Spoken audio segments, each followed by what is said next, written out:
वहीं करनाल लाठीचार्ज घटना की निष्पक्ष और पारदर्शी जांच के लिए सरकार ने पंजाब एवं हरियाणा उच्च न्यायालय के न्यायमूर्ति सोमनाथ अग्रवाल की अध्यक्षता में जांच आयोग गठित की।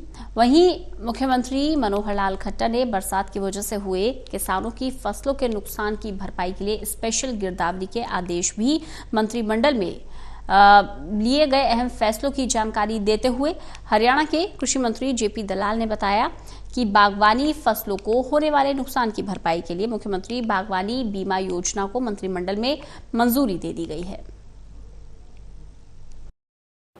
मंत्रिमंडल की बैठक में क्या अहम फैसले लिए गए, इस समय मेरे साथ हैं कृषि मंत्री जेपी दलाल। इनसे जानते हैं कि मंत्रिमंडल की बैठक में क्या क्या फैसले लिए गए हैं। किसानों के लिए बहुत ही महत्वपूर्ण फैसला मंत्रिमंडल की बैठक में हुआ। हमारे जो सब्जियों की खेती करने वाले हैं, फलों की खेती करने वाले किसान हैं, उनकी अगर फसल ख़राब हो जाती थी तो कोई उनके नुकसान की भरपाई करने के लिए योजना नहीं थी, और ये योजना पूरे देश में ही नहीं है। किसानों की चिंता करते हुए हमारे मुख्यमंत्री जी के आशीर्वाद से ये योजना हमने बनाई कि फलों के लिए 40,000 रुपये का बीमा, सब्जियों के लिए 30,000 रुपये का, बहुत थोड़ा सी मात्रा में 1,000 रुपये का प्रीमियम फलों के लिए, 2.5% 750 रुपये का सब्जियों के लिए। किसी की फसल ख़राब होगी, और इसमें हमने 21 फसलें ले ली हैं। कुछ फलों की हैं, कुछ सब्जियों की हैं, कुछ मसालों की हैं, प्याज लहसुन वगैरह भी है। तो इससे हमारे लगभग 9-10 लाख एकड़ में जो किसान खेती करते हैं सब्जियों की, उनको बड़ा फ़ायदा होगा। और ये योजना किसी कंपनी की नहीं है, हमारे हॉर्टिकल्चर बागवानी विभाग जो है अपने इन हाउस योजना है, और सरकार अपने बजट से, अपने खजाने से किसानों की सहायता करेगी। मंत्री जी, मंत्रिमंडल की बैठक में कोई और फैसले भी लिए गए हैं क्या? हाँ, कल दूसरा जो हमारी कमिटमेंट थी, जो हमारे कमेटी बनाई थी जिन्होंने किसानों से समझौता किया था कि भाई किसान जो लाठीचार्ज हुआ था उसकी जांच माननीय किसी न्यायाधीश से कराई जाए उच्च न्यायालय के, और उनके बच्चों को नौकरी दी जाए। तो नौकरी तो हम पहले ही दे चुके हैं, और जो हमारा वायदा था हमने कल कैबिनेट से जांच कमेटी जो है बना दी है, जिसको सारी पावर्स होंगी। माननीय जस्टिस अग्रवाल जो हैं उसके अध्यक्ष हैं, और 1 महीने में उम्मीद है कि वो अपनी रिपोर्ट देंगे। मंत्री, बरसात के कारण किसानों की फसलों का नुकसान हुआ है, इसके लिए सरकार ने कोई आदेश भी जारी किए हैं?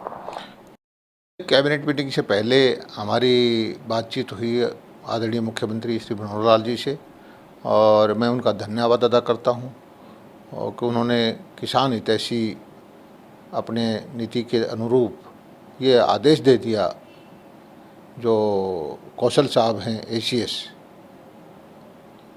रेवेन्यू के, कि जहाँ जहाँ फसल ख़राब हुई है तुरंत डिप्टी कमिश्नर को बोला जाए कि खराबे की जांच की जाए, स्पेशल गिरदावरी कराई जाए, और किसानों को उनकी फसल ख़राब होने का, जो इस वक्त की बारिश से उनको बहुत नुकसान हुआ है, चाहे वो बाजरा हो, चाहे मूंग हो, चाहे ग्वार हो, चाहे कपास हो, तो उनकी मदद करने के लिए आदेश दे दिए हैं, और किसानों को जो हमारी नीति है उसके अनुरूप उनकी मदद मिलेगी। मंत्री, जिस तरह भी आपने बताया कि करनाल लाठीचार्ज घटना को लेकर जांच के सरकार ने आदेश दे दिए हैं और जस्टिस SN अग्रवाल की एक कमेटी का गठन किया है, तो ये कमेटी जो है अधिकारी और कर्मचारियों की भूमिका की जांच करेगी या किसानों की भूमिका की भी जांच की जाएगी? देखिए, जांच कमेटी की मांग किसान आंदोलनकारी नेता जो थे उन्होंने की थी, और ज़्यादा मुद्दा उन्होंने उठाया था कि हमारे जो एक अधिकारी की भाषा उचित नहीं थी, और उन्होंने कहा कि लाठीचार्ज गलत हुआ है। तो उस विषय पर जांच कमेटी जो एक सदस्यीय हमारे रिटायर्ड न्यायाधीश हैं अग्रवाल जी, उनके बना दी गई है। तो वो जांच इस चीज़ की करेगी कि अधिकारी ने गलत भाषा क्यों बोली, लाठीचार्ज क्यों हुआ, और उन परिस्थितियों की भी जांच करेगी कि ऐसी परिस्थितियां क्यों आई। तो उस परिस्थितियां उत्पन्न करने में कोई समाज विरोधी तत्व है या समाज कोई ऐसा गलत का आंदोलनकारी है, तो उनकी भी जानकारी आ जाएगी। ये थे मेरे साथ हरियाणा के कृषि मंत्री जेपी दलाल। इन्होंने बताया कि बरसात में हुई फसलों के नुकसान की गिरदावरी की जाएगी। इसके साथ साथ इन्होंने बताया कि करनाल लाठीचार्ज घटना को लेकर न्यायिक जांच की जाएगी। जस्टिस SN अग्रवाल इस मामले की जांच करेंगे। Anil Kumar, total news, Chandigarh.